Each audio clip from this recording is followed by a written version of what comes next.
Samajwadi party के रुकन parliament Dharmendra Yadav ने मुंसिफ टीवी से बात की। उन्होंने कहा कि अपोजिशन रहनुमाओं ने काफी गौर-व-खौज के बाद बी सुदर्शन रेड्डी को नायब सदर के ओहदे के लिए अपना उम्मीदवार नामजद किया है।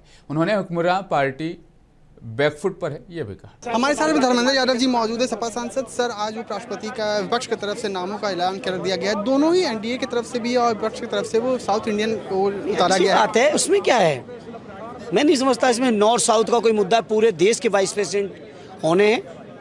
पूरे विपक्ष के लोगों ने बहुत चर्चा करके मंथन करके रेड्डी साहब का नाम फाइनल किया है और मुझे खुशी है कि बहुत शानदार नाम फाइनल हुआ है। चुनाव की बात करूं सर, तो किस तरीके का टक्कर लग रहा है दोनों के बीच में, क्योंकि लगातार जिस तरीके से माहौल जो बना हुआ है, सरकार का जो सत्ता पक्ष की सरकार जो है उसका छवि जो है जिस तरीके से बना हुआ है, क्या लगता है आपको इसको? अब बहुत बैकफुट पे जा चुके हैं सत्ता पक्ष के लोग, ये आप लोग भी रियलाइज कर रहे होंगे, क्योंकि बेईमानी से चुनाव जीतते रहे हैं।